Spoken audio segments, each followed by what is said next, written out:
Okay na video na. Good day, ladies and gentlemen. Here's the best moments in Express Minutes. If you're just new here, I'm host Dave.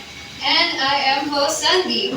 So before we proceed, for today's episode, it is about enrichment of communication skills in professional English.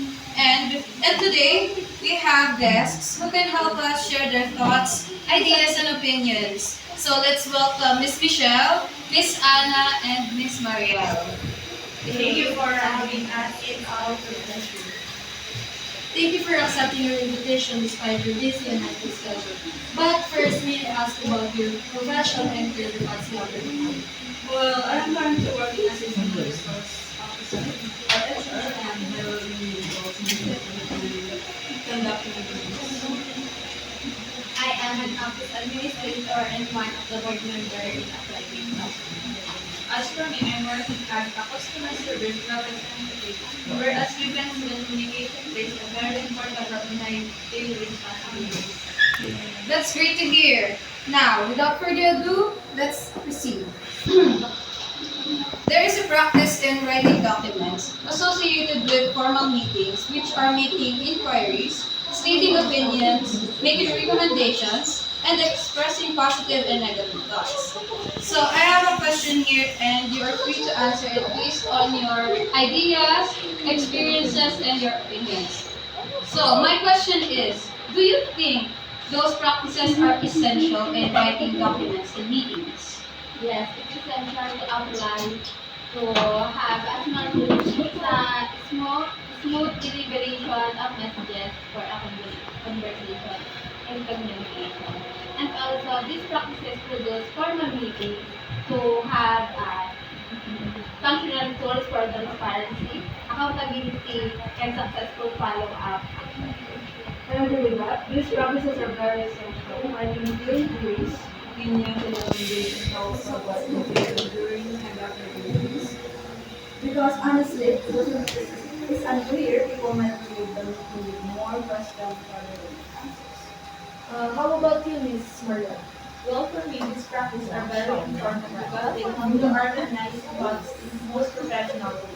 Well, I can say if a document is right then it becomes easier for everyone to understand the benefits and response to a meeting.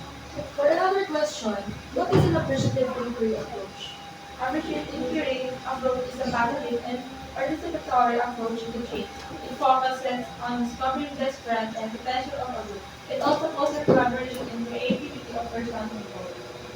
Arguably, another specific theory focuses on why we do this more than rather than what is going wrong. So instead of asking what is the problem, we ask what are we doing right and how we can improve it.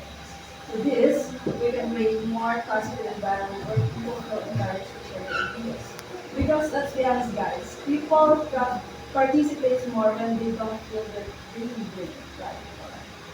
Yes, she's right. Appreciative inquiry helps to highlight strength and build confidence within a team. It allows the member to feel value and motivation to contribute in communication. Yes, of course, because nobody gives their best ideas when they feel criticized all the time. However, there are four phases of appreciative inquiry to an effective meeting with positive outcome. First is to define the topic. Second is to discover the strength. And third is to dream the possibilities. And lastly, to design the action. So how can you plan and have an effective meeting applying these four phases of appreciative inquiry? It's very easy actually. So first we need to set a clear, positive focus movement strategy. So everyone understands the purpose, scope, and what to expect. Second, identify the past success, existing skills, resources, and practices that work. Exactly. It builds trust, boosts morale, and gives solid foundation to build future plans of. Third gives the identified strength to imagine what could be achieved. This phase inspires creativity and has participants to feel excited about future opportunities rather than just focusing on current needs. And finally, don't forget the most important part, what that we need to turn from those ideas into action, like who's doing, what, when, and how. Because let's be honest, a meeting full of ideas becomes no plan. That's just a very long brainstorming session. Or worse, a meeting that couldn't be an email. And so to sum it up, be clear and be positive. Focus on strengths, dream a little, then actually make a plan. So according to Forbes, Glenn Lopez, an entrepreneur, author, speaker, and business advisor, he says that your voice defines the value you bring to the organization. So what are the reasons that employees may speak up and consistently for work? For me, it must have an organizational performance and economics. Strengthen your influence and unexpected opportunities. And be most solidify your brand and accelerate your target.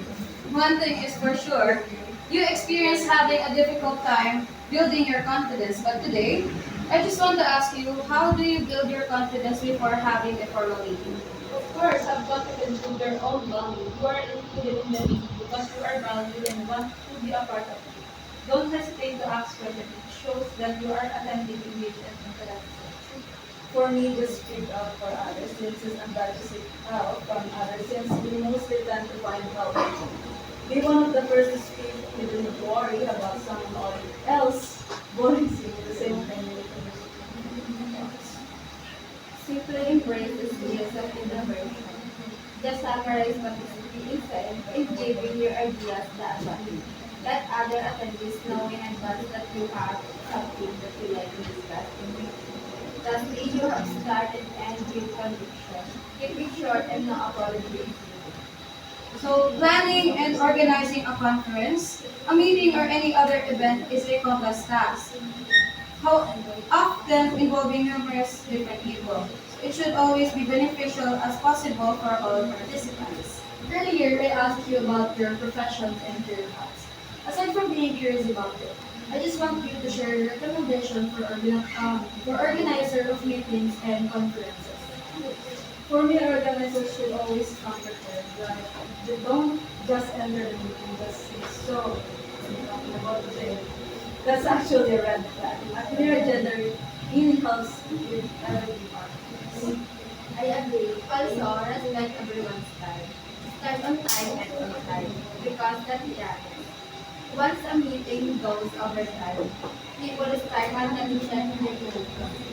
And I think it's also important to create a comfortable environment where everyone feels safe to speak.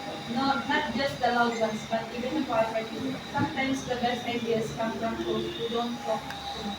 That's actually true. So it's not just about talking, but it's also about listening. Exactly. A good meeting is balanced, clear purpose, active participation, and respect for everyone's ideas. There are two types of conflict, real professional differences and power struggles and personality issues. So what can you say about it and how should we reduce the opportunity of conflict? Inherent personal differences, this type of conflict is never unresolved. It can rapidly spoil relationships, but conflict is more likely when the outcome is extremely important. When the decision being made is irreversible, or when the impact or making the wrong decision will reflect badly on both people. But conflict can arise when individuals or groups dislike one another or feel that their position are being threatened. Power struggle and personal issues are types of conflict that tends to be more about people's personalities than about facts or decision being made. And reducing or avoiding conflicts, the best way we can do is involve good preparation and strong leadership. Also, make sure that people have the opportunity to express disagreement as soon as possible so that issue can be resolved and the discussion can be proceeded. Alright, so before we end, let's do a quick recap.